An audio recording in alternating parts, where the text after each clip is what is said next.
blast up in the air. Look at this. Way! Throwing Tornado's 97 kilos. It bounced across the inner floor. They're out of it. Andrew Marchner said bye-bye to the mayhem.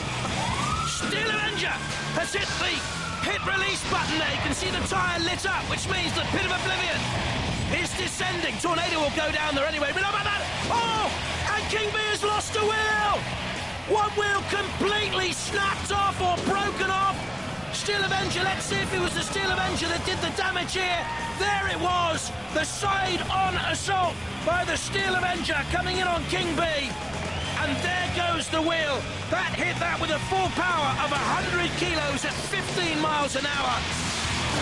And there are 3 wheels on that particular wagon now. King B can't get the saw to work. There go Tornado down the pit. Matilda gave them a helpful little shove and a push from behind.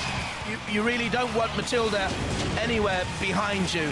Let me tell you, I've been in the pits with her. It isn't too pleasant. The clock ticking down, and certainly for me, the Steel Avenger has won this one.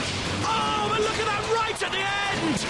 Well, surely Matilda should not have been able to do that anyway. I don't think the Steel Avenger goes into the CPZ here. I don't think Matilda could go on the attack. Let's have a look. Red warning line, but not into the CPZ. Matilda, you should not have thrown the Avenger. That's out of order. Judges, I call on you to act! Oh, Matilda! Not a good robot. Bang out of order. The judges are going to judge on that competition up until the moment Matilda intervened. They look at its style, control, damage and aggression. While they're doing that, hey, let's look at the highlights. Well, it was a good start by Tornado on the attack on the Steel Avenger, rocking early on. Then the Avenger comes back with the axe. Tornado, of course, soon to be immobilised, despite that crushing blow on the side of Steel Avenger, which therefore did take damage in this mayhem.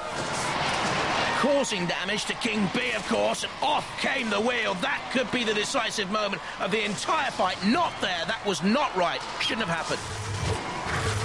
Well, there's a bit of tension up here. The judges have made their decision. You know what they're looking at? Style, control, damage and aggression. Now this is, I've been informed, a really close call. But they've gone for Steel Avenger!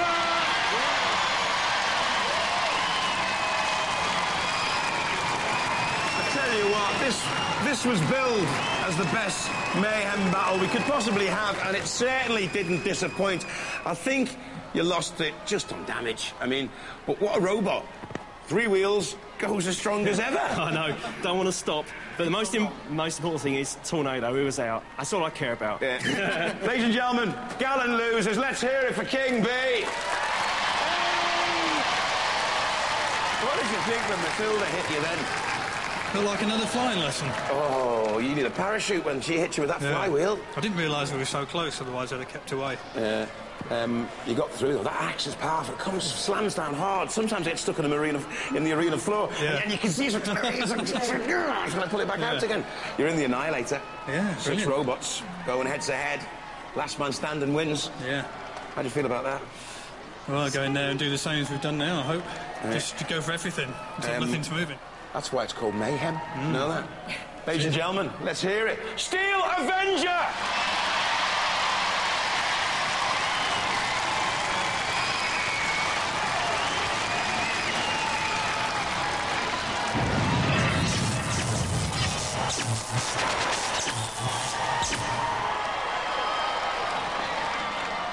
Just 2 more places up for grabs in our All-Stars semi-finals. And the robots can't wait to get bashing.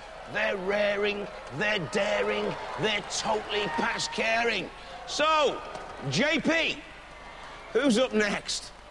Craig, we have the reigning world champions Razor against the self-styled indestructible Behemoth. What an All-Stars quarter-final. This will be Jules in the pitch.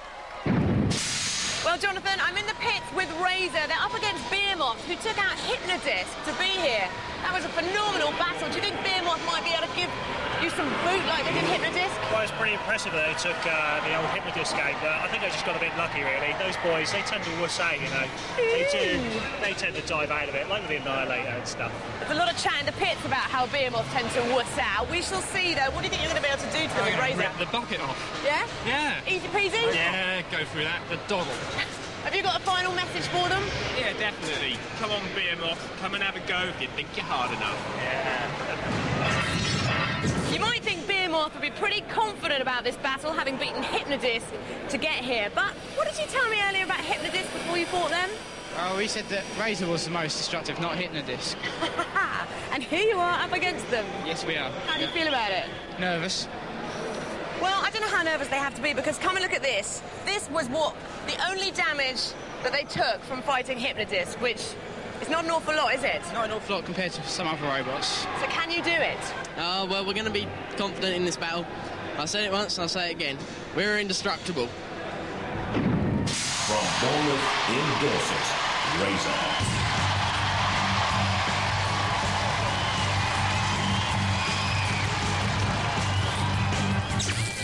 This series, they have a larger front scoop and the crushing beak powered by a 5-piston radial hydraulic pump. 2 trolley shot caddy motors can drive up to 11 miles an hour. They had a couple of problems to deal with in the first round of the All-Stars in the shape of the clusterbolt Gemini. First Gemini machine completely immobilised by the crushing beak, and the second one spiked, crumpled, retired, very probably. Razor through. Look at that. From Hemel Hempstead, Behemoth.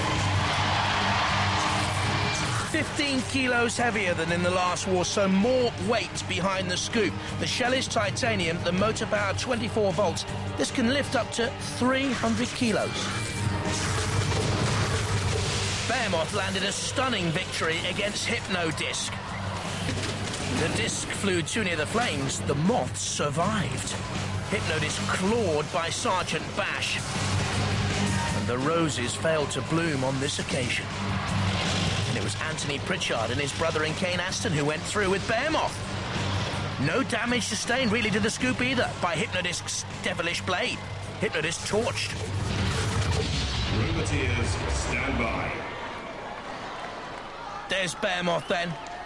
Anthony Pritchard at the controls, brother Michael and Kane Aston just out of your picture to the right, and Razor, Ian Lewis on the left-hand side, Simon Scott, and then Vinnie Blood on the right. And in the arena with them, our Knight of the Realm, Sir Killalot at 280 kilos. And alongside, battling hard as well for our cause, Shunt with the axe and the scoop, driven by the electric motor. 3, 2... Terrific fight this. Razor on the attack. And with that new sort of improved front scoop, very difficult for anything to get in underneath Razor.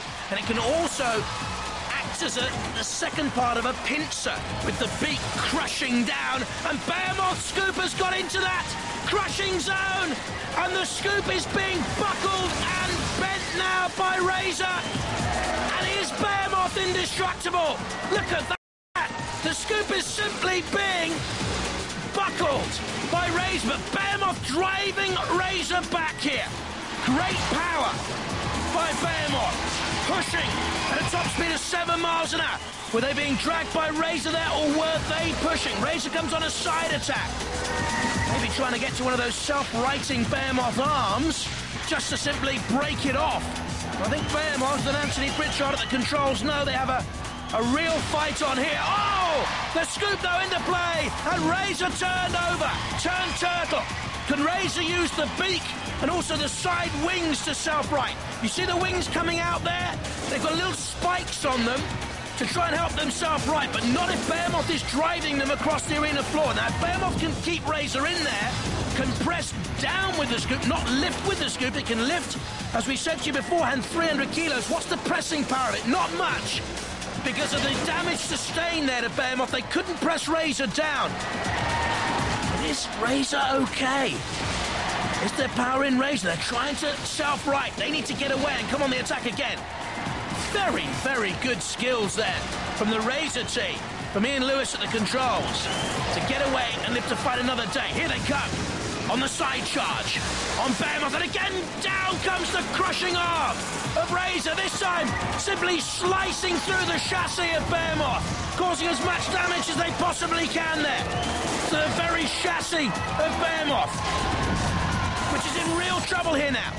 There's the ref bot, there's the clock, counting down. It'll go to the judges. This has been a magnificent fight. Both robots have sustained damage. Both have been aggressive.